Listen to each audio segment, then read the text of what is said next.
Kim Nobel ಇವಳಿಗೆ 100 different personalities ಇತ್ತು. And ಇಲ್ಲಿ ಸ್ಟ್ರೇಂಜ್ ಥಿಂಗ್ ಏನಂದ್ರೆ ಅವಳಲ್ಲಿದ್ದ 100 ಡಿಫ್ರೆಂಟ್ ಪರ್ಸನಾಲಿಟೀಸ್ಗೂ ಕೂಡ ಏಜ್ ಡಿಫ್ರೆಂಟ್ ಆಗಿತ್ತು, ಐಡೆಂಟಿಟಿ ಡಿಫ್ರೆಂಟ್ ಆಗಿತ್ತು, ಹೆಸರು ಕೂಡ ಡಿಫ್ರೆಂಟ್ ಆಗಿತ್ತು. ಇದಲ್ದಲೆ ಜೆಂಡರ್ ಕೂಡ ಡಿಫ್ರೆಂಟ್ ಆಗಿತ್ತು.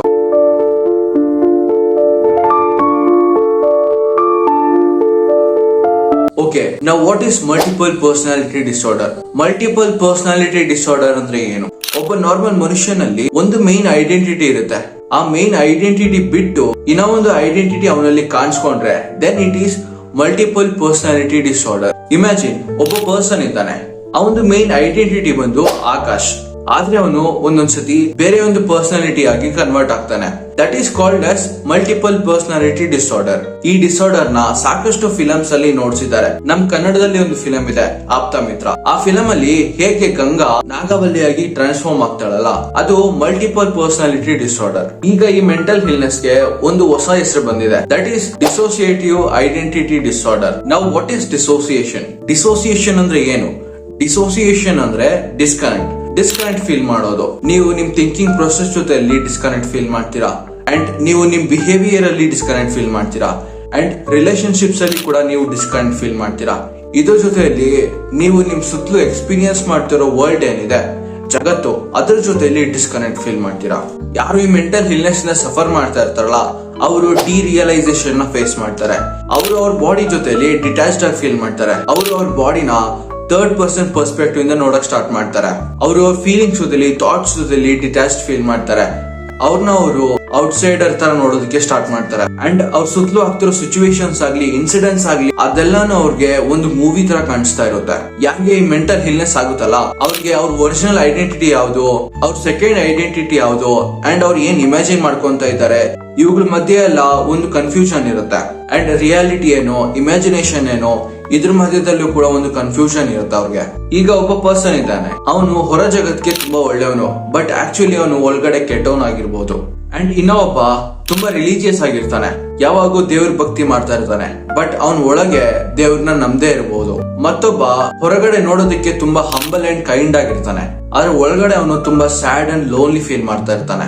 ಇದು ಜೆಂಡರ್ ಅಲ್ಲಿ ಕೂಡ ಆಗುತ್ತೆ. ಹುಟ್ಟ ಒಬ್ಬ ಗಂಡಾಗ ಹುಡ್ತಾನೆ, ಅವನ್ಗೆ ಅನ್ಸೋದಕ್ಕೆ ಸ್ಟಾರ್ಟ್ ಆಗುತ್ತೆ ನಾನು ಒಂದು ಹುಡುಗಿ, ಅಂಡ್ ಅವನ ಒಳಗಡೆ ಫಿಮೇಲ್ಸ್ ಫೀಲಿಂಗ್ ಜನರೇಟ್ ಆಗೋದಕ್ಕೆ ಸ್ಟಾರ್ಟ್ ಆಗುತ್ತೆ. ಇಲ್ಲಿ ನಮ್ಮ ಮೈಂಡ್ ಮತ್ತೆ ನಮ್ಮ ಐಡೆಂಟಿಟಿ ತುಂಬಾ ಕಾಂಪ್ಲೆಕ್ಸ್ ಥಿಂಗ್ಸ್. ಡಿಫ್ರೆಂಟ್ ಪರ್ಸನಾಲಿಟೀಸ್ ನ ಆಲ್ಟರ್ಸ್ ಅಂತ ಕರೀತಾರೆ. ಒಬ್ಬ ನಾರ್ಮಲ್ ಪರ್ಸನ್ ಗೆ 2 ಆಲ್ಟರ್ಸ್ ಇರುತ್ತೆ, ಇದು ಬಿಟ್ಟು 4 ಇಂದ 5 ಆಲ್ಟರ್ಸ್ ಇರುತ್ತೆ. ಎಕ್ಸ್ಟ್ರೀಮ್ ಲೆವೆಲ್ ಅಂದ್ರೆ 20 ಆಲ್ಟರ್ಸ್ ಇರುತ್ತೆ. Kim Noble multiple personality disorder cases ಅಲ್ಲಿ ಇವ್ರದ್ದು one of the most famous case. ಇವರಲ್ಲಿ 100 ಪರ್ಸನಾಲಿಟೀಸ್ ಇತ್ತು, ಅಂಡ್ ಆ ಪರ್ಸನಾಲಿಟೀಸ್ ಗೆ ಡಿಫ್ರೆಂಟ್ ಏಜ್ ಇತ್ತು. ಒಂದೊಂದು ಪರ್ಸನಾಲಿಟಿಗೆ ಒಂದೊಂದ್ ತರ ಏಜ್, ಅಂಡ್ ಒಂದೊಂದ್ ತರ ಜೆಂಡರ್, ಒಂದೊಂದ್ ತರ body language, and different memories. Usually ಸ್ವಲ್ಪ ಎಕ್ಸ್ಟೆಂಟ್ ವರ್ಗೂ ನಮ್ಮಂತ ನಾರ್ಮಲ್ ಹ್ಯೂಮನ್ಸ್ ಅಲ್ಲೂ ಕೂಡ ಡಿಫ್ರೆಂಟ್ ಪರ್ಸನಾಲಿಟೀಸ್ ಇರುತ್ತೆ. ಲೈಕ್ ನಾವು ಫ್ರೆಂಡ್ಸ್ ಜೊತೆ ಇರ್ಬೇಕಾದ್ರೆ ನಮ್ದು ಡಿಫ್ರೆಂಟ್ ಪರ್ಸನಾಲಿಟಿ ಇರುತ್ತೆ, ಅದೇ ನಾವು ಮನೆಗೆ ಬಂದ್ರೆ ಬೇರೆ ಪರ್ಸನಾಲಿಟಿ ಆಚೆ ಬರುತ್ತೆ. ಆದ್ರೆ DID ಅಲ್ಲಿ ಈ ಚಿಕ್ಕ ಹ್ಯಾಬಿಟ್ಸ್ ತುಂಬಾ ಎಕ್ಸ್ಟ್ರೀಮ್ ಲೆವೆಲ್ ಹೋಗ್ಬಿಡುತ್ತೆ. ಆ ಪರ್ಸನ್ ಬಾಡಿ ಲ್ಯಾಂಗ್ವೇಜ್ ಚೇಂಜ್ ಆಗುತ್ತೆ, ಅಂಡ್ ನೇಮ್ ಚೇಂಜ್ ಆಗುತ್ತೆ, and in many cases different memories frame ಆಗೋದಕ್ಕೆ ಸ್ಟಾರ್ಟ್ ಆಗುತ್ತೆ. ಲೈಕ್ ಮೈಂಡ್ ಡಿಫ್ರೆಂಟ್ ಕಂಪಾರ್ಟ್ಮೆಂಟ್ಸ್ ಆಗಿ ಡಿವೈಡ್ ಆಗಿರೋ ತರ. ಈ ತರ ಕೇಸಸ್ ಅಲ್ಲಿ ಮೇನ್ ಪರ್ಸನಾಲಿಟಿ ಏನಿದೆ ಅದನ್ನ ಪೋಸ್ಟ್ ಐಡೆಂಟಿಟಿ ಅಂತ ಕರೀತಾರೆ. ಆದ್ರೆ ಸಾಕಷ್ಟು ಕೇಸಸ್ ಅಲ್ಲಿ ಆಲ್ಟರ್ಸ್ ಏನಿರುತ್ತೆ ಅದು ಪೋಸ್ಟ್ ಆಗ್ಬಿಡುತ್ತೆ. ಲೈಕ್ ಕಿಮ್ ನೋಬಲ್ ಕೇಸ್ ಅಲ್ಲಿ ಪೆಟ್ರಿಷಿಯಾ ಬಂದು ಪೋಸ್ಟ್ ಆಗಿರುತ್ತೆ. ಅಂಡ್ ಕಿಮ್ಗೆ ಒಬ್ಳು ಮಗಳು ಕೂಡ ಇರ್ತಾಳೆ, ಅವಳಿಗೆ 14 ವರ್ಷ ಇರುತ್ತೆ. ಅಂಡ್ ಯಾವಾಗ ಕಿಮ್ ಅವಳ ಮಗಳನ್ನ ನೋಡ್ಕೊಂತಾ ಇರ್ತಾಳಲ್ಲ, ಅವಳು ಪೆಟ್ರಿಷಿಯಾ ತರ ನೋಡೋದಕ್ಕೆ ಸ್ಟಾರ್ಟ್ ಮಾಡ್ತಾಳೆ. ಪೆಟ್ರಿಷಿಯಾ ಅಲ್ದಲೆ ಅವಳಲ್ಲಿ ಸಾಕಷ್ಟು ಆಲ್ಟರ್ಸ್ ಇರುತ್ತೆ, ಲೈಕ್ ಜೂಡಿ, ಜೂಲಿ, ಆಬಿ, ಡಾನ್, ಕಿನ್, ಬೋನಿ, ಹೇರಿ. ಒಂದ್ಸತಿ ಕಿಮ್ ಮತ್ತೆ ಅವಳ ಮಗಳು ಓಪ್ರಾ ವಿನ್ಫ್ರಿ ಶೋಗೆ ಹೋಗಿರ್ತಾರೆ. ಅವ್ರನ್ನ 2 ಸತಿ ಫಿಲ್ಮಿಂಗ್ ಮಾಡಿರ್ತಾರೆ. ಒಂದ್ಸತಿ ಮನೆಯಲ್ಲಿ, ಆಗ ಅವಳ ಪರ್ಸನಾಲಿಟಿ ಬಂದು ಪೆಟ್ರಿಷಿಯಾ ಆಗಿರುತ್ತೆ. ಅಂಡ್ 2ನೇ ಸತಿ ಅವಳ ಪರ್ಸನಾಲಿಟಿ ಬಂದು 15 ವರ್ಷದ ಜೂಡಿ ಆಗಿರುತ್ತೆ. ಈ ಪರ್ಸನಾಲಿಟಿ ಸ್ವಿಚಸ್ ಏನಿರುತ್ತೆ ಇದು ಫಿಲ್ಮ್ ಅಲ್ಲಿ ಆಗೋ ತರ ಆಗೋದಿಲ್ಲ.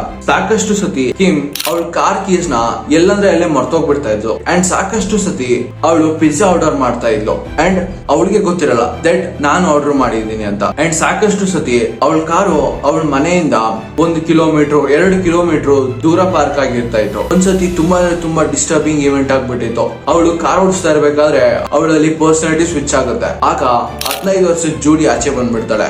ಆಗ ಒಂದು ಆಕ್ಸಿಡೆಂಟ್ ಕೂಡ ಆಗ್ಬಿಡುತ್ತೆ. ಯಾರು ಈ DID ಇಂದ ಸಫರ್ ಮಾಡ್ತಾ ಇರ್ತಾರಲ್ಲ ಅವ್ರಿಗೆ ಗೊತ್ತೇ ಇರಲ್ಲ that I am suffering DID ಅಂತ. ಬಟ್ ಅವ್ರಿಗೆ ಇದು ಮಾತ್ರ ನೆನಪಿರುತ್ತೆ ದಟ್ ಅವ್ರ ಫ್ರೀಕ್ವೆಂಟ್ ಮೆಮೊರೀಸ್ ಅಲ್ಲಿ ಸಾಕಷ್ಟು ಗ್ಯಾಪ್ಸ್ ಇರುತ್ತೆ. ಅವ್ರ ಫ್ರೀಕ್ವೆಂಟ್ ಮೆಮೊರಿನ ಅವ್ರು ಲೂಸ್ ಮಾಡ್ತಾ ಇರ್ತಾರೆ. ಅವ್ರಿಗೆ ಪ್ರಾಪರ್ ಆಗಿ ಏನು ನೆನಪಾಗೋದಿಲ್ಲ ನಾನು ಸ್ವಲ್ಪ ಹೊತ್ತು ಮುಂಚೆ ಏನ್ ಮಾಡ್ತಾ ಇದ್ದೆ ಅಂತ.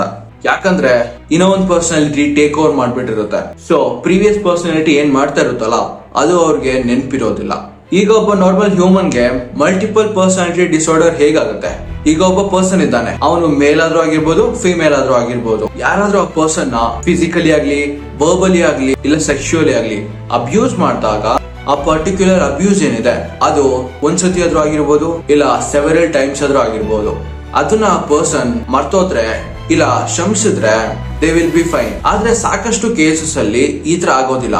ಯಾರ ಮೇಲೆ ಈ ಅಬ್ಯೂಸ್ ಆಗಿರುತ್ತಲ್ಲ ಅವ್ರಿಗೆ ಮೆಂಟಲ್ ಟ್ರಾಮಾ ಇರುತ್ತೆ. ಅವರು ಆ ಇನ್ಸಿಡೆಂಟ್ಸ್ ನ ಮರೆಯೋದಿಕ್ಕಾಗಲ್ಲ. ಆ ವಿಕ್ಟಿಮ್ ಏನಿದಾನೆ ಅವನು ಆ ಮೆಮರಿನ, ಆ ಇನ್ಸಿಡೆಂಟ್ಸ್ ನ ಪದೇ ಪದೇ ನೆನ್ಸ್ಕೊಂತಾನೆ ಇರ್ತಾನೆ. ಸೊ ಇದರಿಂದ ಎಸ್ಕೇಪ್ ಆಗೋದಿಕ್ಕೆ ಒಂದು ಹೊಸ ಪರ್ಸನಾಲಿಟಿ ಫ್ರೇಮ್ ಆಗೋದಕ್ಕೆ ಸ್ಟಾರ್ಟ್ ಆಗುತ್ತೆ. ನೀವಂತೂ ಆಪ್ತಮಿತ್ರ ಫಿಲಂ ನೋಡೇ ಇರ್ತೀರಾ. ಆ ಫಿಲಂ ಅಲ್ಲಿ ಗಂಗಾಗೆ ಒಂದು ಮೆಂಟಲ್ ಇಲ್ನೆಸ್ ಇರುತ್ತೆ, ಅದೇನೆ ಮಲ್ಟಿಪಲ್ ಪರ್ಸನಾಲಿಟಿ ಡಿಸಾರ್ಡರ್. ಅವಳು ಚಿಕ್ಕ ವಯಸ್ಸಲ್ಲಿ ಇರ್ಬೇಕಾದ್ರೆ ಅವಳ ಅಜ್ಜಿ ಅವಳಿಗೆ ಕಥೆಗಳು ಹೇಳ್ತಾ ಇದ್ರು ಅಂಡ್ ಅವಳು ಆ ಕಥೆಗಳಲ್ಲಿ ಬರ್ತಾ ಇದ್ದ ಕ್ಯಾರೆಕ್ಟರ್ಸ್ ನ ರಿಯಲ್ ಅನ್ಕೊಂಡು ರಿಯಲ್ ಆಗಿ ಆಕ್ಟ್ ಮಾಡೋದಕ್ಕೆ ಸ್ಟಾರ್ಟ್ ಮಾಡ್ತಾಳೆ. ಆದ್ರೆ ಅವ್ರ ಅಜ್ಜಿ ಗೊತ್ತಿರಲಿಲ್ಲ ದಟ್ ಇವಳು ಒಂದು ಮೆಂಟಲ್ ಇಲ್ನೆಸ್ ನ ಸಫರ್ ಮಾಡ್ತಾ ಇದ್ದಾಳೆ ಅಂತ. ಸ್ವಲ್ಪ ದಿನ ಆದ್ಮೇಲೆ ಗಂಗಾ ಪೇರೆಂಟ್ಸ್ ಬರ್ತಾರೆ, ಬಂದು ಅವಳನ್ನ ಕರ್ಕೊಂಡು ಹೋಗ್ಬಿಡ್ತಾರೆ. ಅಂಡ್ ಅವಳ ಪೇರೆಂಟ್ಸ್ ಗೊತ್ತಿದ್ದಿಲ್ಲ that she is suffering from a mental illness ಅಂತ. ಇದಾಗ್ತಾನೆ ಅವಳಿಗೆ ಮದುವೆ ಆಗುತ್ತೆ. ಅವಳಿಗೆ ನಾಗವಲ್ಲಿ ಕಥೆ ಹೇಳ್ತಾರೆ. Then she thinks that she is Nagavalli. ಅವಳು ನಾಗವಲ್ಲಿ ಅನ್ಕೊಂಡು ನಾಗವಲ್ಲಿ ತರ ಆಕ್ಟ್ ಮಾಡೋದಕ್ಕೆ ಸ್ಟಾರ್ಟ್ ಮಾಡ್ತಾಳೆ. ನಾನು ಮುಂಚೆನೆ ಹೇಳ್ದಂಗೆ ಒಬ್ಬ ಪರ್ಸನ್ ಮೇಲೆ ಯಾವ ತರಾದ್ರೂ ಅಬ್ಯೂಸ್ ಆಗಿದೆ ಅದನ್ನ ಅವನು ಮರ್ತಿಲ್ಲ ಅಂದ್ರೆ ಆ ಇನ್ಸಿಡೆಂಟ್ಸ್ ನ ಕವರ್ ಮಾಡೋದಕ್ಕೆ ಒಂದು ಹೊಸ ಪರ್ಸನಾಲಿಟಿ ಫ್ರೇಮ್ ಆಗುತ್ತೆ. ಅಂಡ್ ಆ ಪರ್ಸನಾಲಿಟಿ ಅದರದೇ ಆದಂತಹ ಹೊಸ ಮೆಮರೀಸ್ ನ ಕ್ರಿಯೇಟ್ ಮಾಡೋದಕ್ಕೆ ಸ್ಟಾರ್ಟ್ ಮಾಡ್ಕೊಳ್ಳುತ್ತೆ. ಅಂಡ್ ಆ ಹೊಸ ಮೆಮರೀಸ್ ಅಲ್ಲಿ ಏನಾದ್ರೂ ಅಬ್ಯೂಸ್ ಆಗೋ ತರ ಇನ್ಸಿಡೆಂಟ್ಸ್ ಆದ್ರೆ ಅದು ಮತ್ತೊಂದು ಹೊಸ ಐಡೆಂಟಿಟಿನ ಫ್ರೇಮ್ ಮಾಡೋದಕ್ಕೆ ಸ್ಟಾರ್ಟ್ ಮಾಡುತ್ತೆ. ಇದೇ ತರನೇ ಪರ್ಸನಾಲಿಟೀಸ್ ಫ್ರೇಮ್ ಆಗ್ತಾ ಹೋಗುತ್ತೆ. ಈ ಮೆಂಟಲ್ ಇಲ್ನೆಸ್ ಗೆ ಸೊಲ್ಯೂಷನ್ ಏನಿದೆ? ಈ ಮೆಂಟಲ್ ಇಲ್ನೆಸ್ ಇಂದ ಸಫರ್ ಮಾಡ್ತಾ ಇರ್ತಾರಲ್ಲ ಅವರು ಡಿಫರೆಂಟ್ ಪರ್ಸನಾಲಿಟೀಸ್ ಮಧ್ಯದಲ್ಲಿ ಕಮ್ಯುನಿಕೇಶನ್ ಎಸ್ಟಾಬ್ಲಿಷ್ ಮಾಡಬೇಕು. ಎಲ್ಲಾ ಪರ್ಸನಾಲಿಟೀಸ್ ನ ಯುನೈಟ್ ಮಾಡೋದಕ್ಕೆ ಟ್ರೈ ಮಾಡಬೇಕು. ಯಾವಾಗ ಈ ಆರ್ಟಿಕಲ್ ಪಬ್ಲಿಷ್ ಆಗಿತ್ತಲ್ಲ ಆಗ ಕೂಡ ಕಿಮ್ ನೋಬಲ್ಗೆ ದಿನದಲ್ಲಿ 3 ಇಂದ 4 ಸ್ವಿಚಸ್ ಕಾಣಿಸ್ತಾ ಇತ್ತು. ಗ್ರಾಜುವಲಿ ಅವಳು ಅರ್ಥ ಮಾಡ್ಕೊಂಡ್ಲು that what are the triggers and personality switches. ಯಾವಾಗ ಅವಳು ಊಟ ತಿಂತಾ ಇದ್ಲಲ್ಲ ಆಗ ಚೂಡಿದು ಪರ್ಸನಾಲಿಟಿ ಹೊರಗೆ ಬರ್ತಾ ಇತ್ತು. But gradually she understood the triggers and managed her DID. This was all about DID, dissociative personality disorder. Video ಇಷ್ಟ ಆಗಿದ್ರೆ ಲೈಕ್ ಮಾಡಿ, ಶೇರ್ ಮಾಡಿ, ಸಬ್ಸ್ಕ್ರೈಬ್ ಮಾಡಿ. Meet you in the next video. Bye, piece.